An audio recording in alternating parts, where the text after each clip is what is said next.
And so I think what we're seeing this time around is more and more of these people who say, you know what, we're not going to continue to push this same line. So, for instance, we're talking about what happened in Georgia. Right.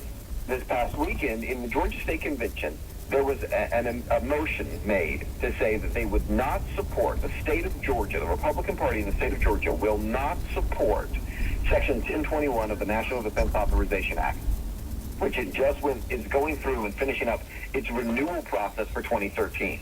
We've talked about this issue a lot in Reality Check.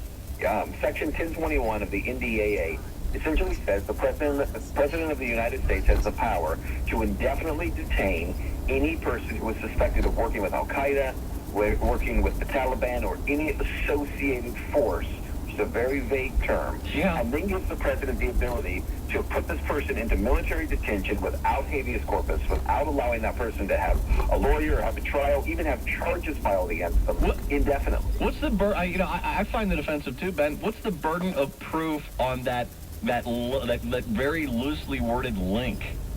You know what I'm saying? If they can, if they have to have they have to meet a burden of proof to say you're affiliated or associated, however loosely, don't they? As a preliminary step. Well, here's the problem with that. To whom do you prove that? Exactly. If there's no charge filed, then, the whole point of having a burden of proof is there is some judicial authority to whom you have to prove. But under this bill, you don't have to prove it to anyone. You simply say this person is a terror suspect, and we have information that the courts are not privy to, no one else is privy to. We're going to lock them up. You can even send them overseas to be locked up. This bill. And that's why Brian, is so dangerous, because it absolutely erodes every single protection in the Constitution, in the Fifth Amendment, the Ninth Amendment. And so the state of Georgia, the Republican Party, held this motion. They put up this motion to say, we are going to, as a state party, reject Section 1021 and make the statement. So they call for it. They call for all the ayes, and you hear everyone, supporting it. And it's this huge crowd of people. They support it. The no's, there's almost no one. Then there's an amendment that's thrown in there, and this is where it gets interesting. The amendment is, as the state Republican Party, we're also not going to support any presidential candidate who would support Section 1021. And again, the ayes take it.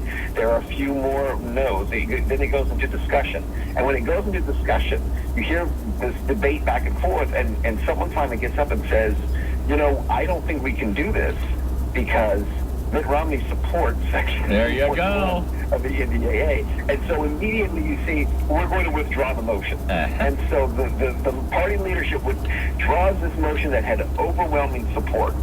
And there's a few people who are up saying, listen, at the end of the day, we need to not support candidates based upon the principles that they believe in, not change the principles to fit the candidate. Exactly. And I guess it's a stark reminder, It really is. I mean, and for all those people who say, we can convert Mitt Romney over to a fiscally responsive, limited government, free market type, well, maybe not so much, but we'll find out. Ben Swan, thank you so much for being on the program again. I'll talk to you next Tuesday, and of course, we'll certainly be watching you and your reality check on Fox 19, my friend. Always a pleasure.